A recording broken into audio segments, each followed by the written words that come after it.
በዓለም ላይ በዛት በባህር አካባቢ ያው ኢትዮጵያ ዘርፍ ውስጥ እንዳሉ እናውቃለን። ግን እነዚህ ጥንታዊ መጽሐፍቶች ለሁሉም ሰው የሚጠቀሟቸው መጽሐፍት የታሪካዊ መጽሐፍቶች ናቸው። ታሪካዊ ኢትዮጵያን ታሪክ የሚያነሱ መጽሐፍት እንዲሁም ጥናቶችን ተጠቅመዋል። እሱም በኢትዮጵያ በጥንት ምን አይነት ዘመን አቆጣጠር እንደነበረ በግልጽ ለማስረዳት የተጠቀሙበት ነው ማለት ነው። ከዛ በተጨማሪ በተግባር እየተጠቀምንበት ያለው ዘመን ነው ዘመነ ሄኖክ።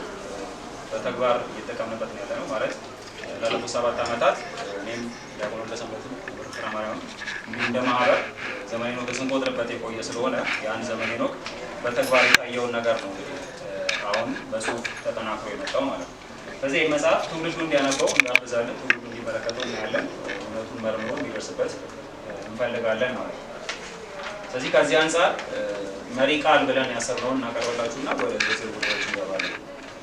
መጽሐፉን ይገልጸዋል፣ ሰውን ቢያየው ቢመለከተው ያነቃቃል ብለን ያሰብናቸውን 7 መሪ ቃላቶችን ይዘናል። የመጀመሪያው አሁን ያለው የኢትዮጵያ ዘመን አቆጣጠር ሊሻር ነው የሚል ነው። ማለት ትውልዱ ይህን መጽሐፍ ካነበበው ሽሮት እንደሚያልፍ ሆኖ ወደ ዘመነ ሄኖክ እንደሚመጣ ባለሙሉ ተስፋ ስለሆነን ማለት ነው። ሁለተኛ በኢትዮጵያ ጥንታዊ ብራና መጽሐፍ ጳጉሜ የሚባል ነገር አይታወቅም። አሁን ቅድም ያሳያችሁ መጽሐፍት ላይ ብራናው መጽሐፍ የሚለው መለያ ቀናት ነው እንጂ ጳጉሜ ብሎ ያስቀምጠው። ስለዚህ በኢትዮጵያ ጥንታዊ ብራና መጽሐፍ ጳጉሜ ብለን የምንጠቀመው ስያሜ እንደማይታወቅ የሚባል ነገር እንደሌለ ማስረዳት እንችላለን ማለት ነው። የተወሰኑትን ደግሞ ዲያቆንና ፍቅረ ማርያም ያቀርቡልንና ደግሞ እንመለሳለን። ሶስተኛ ደግሞ ኢትዮጵያ ከመከራ የምትወጣበት ብቸኛው በር ተከፈተ በሚል በዚህ ዘመን አቆጣጠር ለውጦች እንዳሉ በዚህ መጽሐፍ ታይ ነገር ደግሞ ያስተምር ነገር አለ። ሌላው ደግሞ ያው ከዚህ ፊት ከኢትዮጵያ ጸድቆ የሄደውን መጽሐፍ ሄኖክና ቅዱስ ሄኖክ የተሰወረበት የዘመን አቆጣጠር የሚለው ሁለተኛው ቃል ነው።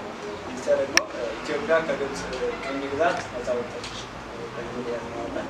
ከምን አንጻር ነው የሚለውን ደግሞ በመብራሪያው መጽሐፍ ውስጥ መረከት ይሆናል ማለት ነው።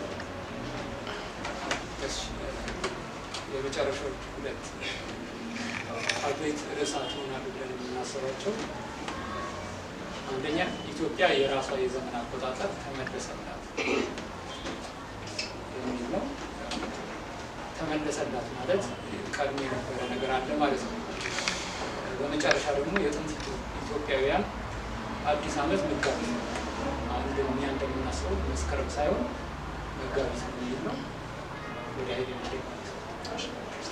ያው እንደተገለጸው እነዚህ መሪ ቃላትን በመከተል ወደ መጽሐፍቱ ስንገባ መጽሐፍቱ ላይ በቂ የሆኑ ማስረጃዎችና መረጃዎች ስላሉ እሱ ማየት እንችላለን ማለት ነው።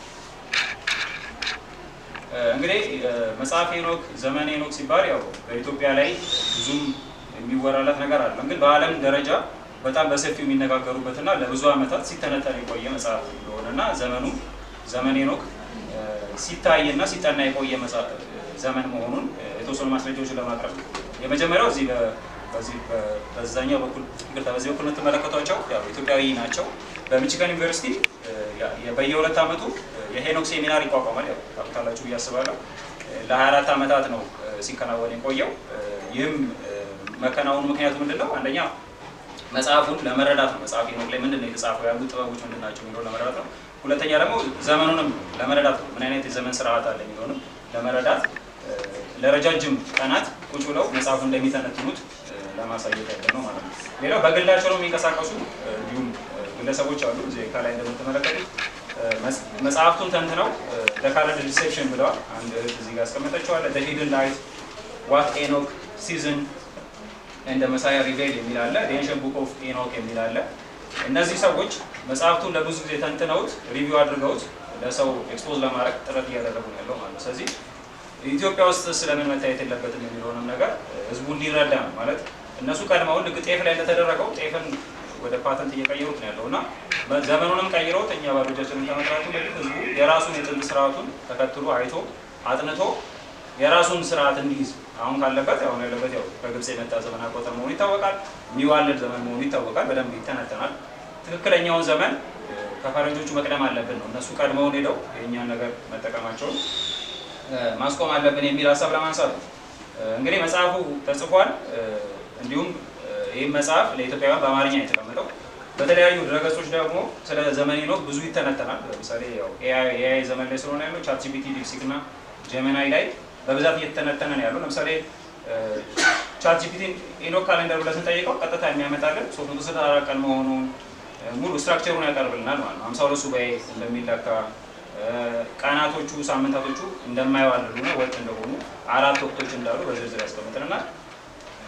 ዲፕሲክ ላይም እንደዛው ያስቀምጥልናል። ስለ ኢኖክ ካሌንደር ብቻ ብለን ስንጽፍለት 364 52 ሱባኤ 7 ቀናት እያለ ያስቀምጣል ማለት ነው። ማለት እሱ ያው እንግዲህ ከተለያዩ ጥናቶች ያሰባሰበው ነው። ስለዚህ ምን ያህል በመጽሐፉ ላይ ወይ በዘመነ ሄኖክ ላይ ጥናቶች እየተሰሩ እንደሆነና ዓለም እየተመራመረበት እንደሆነ ያሳያል ማለት ነው። ስለዚህ እኛም መጽሐፍቱን በአማርኛ የተጻፉ ዘመነ ሄኖክ ቅዱስ መጽሐፍ አለን። እሱን አይተን የራሳችንን ጥናት እንድናደርግ ለመጋበዝን በዛው ለማካሄድ ያክል ነው ማለት ነው። ስለዚህ እዚህም ጀመናይ ላይም የዓመቱ 364 ነው፣ 52 ሱባኤ ነው፣ ቀናቱ ብያ ላይ ይተነትናል ማለት ነው። ስለዚህ ይህ መጽሐፍ እንድታነቡት እንጋብዛለን። የት ይገኛል የሚለውን ለማንሳት በጃፈር ቡክስቶር ወይም ጃፈር መጽሐፍት መደብር በየሁሉም ቅርንጫፎች ውስጥ ማግኘት ይቻላል። እሱንም እንድታነቡት እንጋብዛለን። አሁን ደግሞ የዘመን መበረዝ ምን ይመስላል የሚለውን መምህር ፍቅረ ማርያም ያቀርቡልናል። በድጋሚ እግዚአብሔር ይስጥልኝ። እኔም የሚይዘው ርዕስ ምንድን ነው? የዘመን መቁጠሪያ በዓለም ታሪክ መድረክ ማለት ነው። እንግዲህ በዓለማችን ላይ ብዙ የዘመን መቁጠሪያዎች ይታወቃሉ በታሪክ መዝገብ ላይ። ግን በአበይት ርዕስ ወይም አርዕስትነት 7 ጥንታውያን የዘመን አቆጣጠሮች አሉ። ከነዛ ከ7 ጥንታውያን የዘመን አቆጣጠራት ደግሞ 6 ተሻሽለው የቀረቡ የዘመን አቆጣጠራት አሉ። እነዚህም ቀልበጭ ባለ መልኩ ለማቅረብ እንሞክራለን። እነዚህ 7ቱ ጥንታውያን የሚባሉት ከነ ጥንት ሱሜሪያን፣ ጥንት ቻይና፣ የጥንት ግብፅ የመሳሰሉት የጥንት ግሪክ፣ የጥንት ሮም የዘመን አቆጣጠራት ናቸው። እነዚህ 7ቱ የዘመን አቆጣጠራት አንድ የሚያደርጋቸው ምን ነገር አለ? በየጊዜው ይንሸራተታሉ። ይንሸራተታሉ ማለት ወራቶቹ ከወቅቶቹ ከዓመት ዓመት እየተለያዩ ይመጣሉ። አሁን ላይ ክረምት ሐምሌ ላይ ከጀመረ ከ3 ዓመት በኋላ ዓመቱ ቀድሞ ይጀምራል። ክረምቱ ቀድሞ ይጀምራል ማለትም ወደ መጋቢት ሊመጣ ይችላል። ለዚህም መፍትሄ ሲሉ ኢንተርካለሪ መንዝ ወይም ደግሞ በዘመናት መካከል የሚጨመሩ ወራቶች ብለው በየጊዜው በየወቅቱ ይጨምሩ ነበር። እንግዲህ ከነዚህ ውስጥ የሚለየው የጥንታዊ ግብፅ የዘመን አቆጣጠር ነው። በዋናነት በርዕስ አድርገን እናየዋለን። ይህ የጥንታዊ ግብፅ ዘመን አቆጣጠር ከ2500 ቅድመ ልደተ እግዚእ በፊት የነበረ ነው። በዝርዝር ለማየት 12 ወራት ያሉት እያንዳንዱ ወር 30 ቀን የሆነ በመጨረሻ ደግሞ ዴይስ አውት ኦፍ ዘ ይር ፕሮፐር ከዓመቱ ቁጥር ውጪ የሆኑ ቀናት ተብለው የሚታወቁ 5 ቀናት አሉት። ይሄ በዓለም ታሪክ መድረክ ያለ እውነታ ነው ማለት ነው። እነዚህ 5 ዴይስ አውት ኦፍ ዘ ይር ፕሮፐር የሚባሉ ቀናት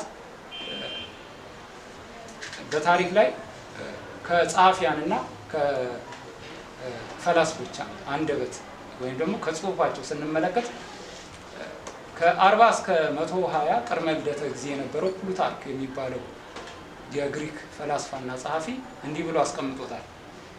እነዚህ 5ቱ ቀናት ለግብጿ የሰማይ ጣዖት ኑት ሲባል የተጨመሩና ቀናቶቹም የጣዖታቱ የልደታቸው ቀን እንደሆነ በጽሁፉ አስቀምጧል ማለት ነው። እንግዲህ ይህ ፕሉታርክ የሚባል ፈላስፋ ከመድኃኔ ዓለም ልደት በፊት የነበረ ነው ማለት ነው። ዓመተ ምሕረት ሳይመጣ በፊት የነበረ ነው።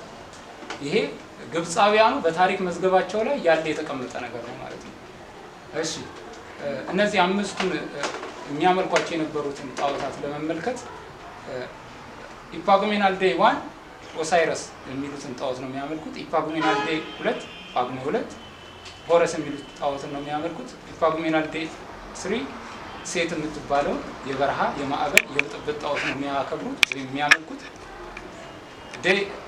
ኢፓጉሜናል ዴይ 4 ደግሞ አይሲስ የምትባለው፣ ኢፓጉሜናል ዴይ 5 ደግሞ ኔፍሪቲስ የምትባለውን ጣዖት ነው የሚያመልኩት። የመጀመሪያዎቹ 3ቱ በወንድ አንቀጽ ናቸው፣ 2ቱ ደግሞ በሴት አንቀጽ ያሉ ጣዖታት ናቸው። ስለዚህ እነዚህ ኢፓጉሜናል የሚለው ስም የተሰጠው ራሱ ከመድኃኔ ዓለም ልደት በፊት ነው። አሁን በሀገራችን ላይ ግን ጳጉሜ ብለን የራሳችንን ፍቺ ሰጥተን ባለ 13 ወር ጸጋ እያልን ራሳችንን እናመጻድቃለን። እውነታው ግን ሌላ ነው።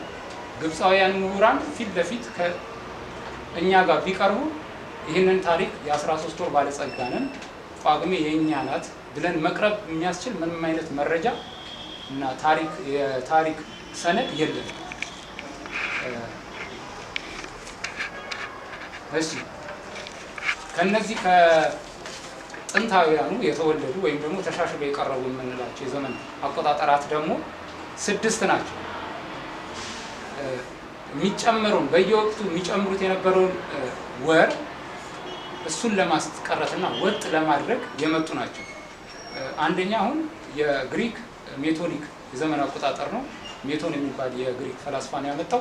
ፀሐይና ጨረቃ በ19 ዓመት በአንድ በር መውጣታቸውን ተከትሎ ይህንን በማስላት ወጥ የሆነ በየጊዜው የሚጨመር ቀን እንዲኖር ለማድረግ ብሎ ያመጣው ነው። ከዛ በኋላ ደግሞ የጁሊያን የዘመን አቆጣጠር አለ። ይሄ በአብዛኞቹ የሚታወቅ ነው። ጁሊያን ምንድነው ያደረገው? የሮም ንጉስ ነው። የሮሙ የቀደመው ባለ 10 ወር ነው።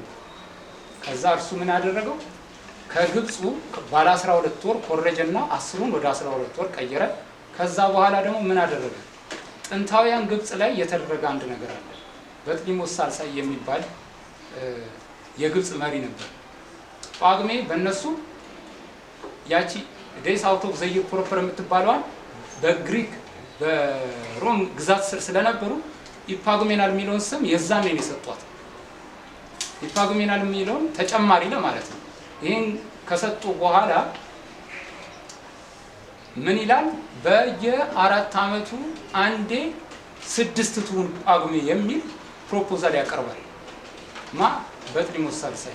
ከዛ በዛን ዘመን በ200 ቅድመ ልደተ ጊዜ አካባቢ ነው ይህን ተቀባይነት ያጣና ይወድቃል። ከዛ በዛው ጳጉሜ 5 እንዳለች ይቀጥላል። የት? ግብፅ ላይ ማለት ነው። ከዛ ልክ 45 ቅድመ ልደተ ጊዜ ላይ ጁሊያን የሮሙ ማለት ነው ቀድሞ ከግብፃውያን ቀድሞ ጳጉሜ 6ን ተግባራዊ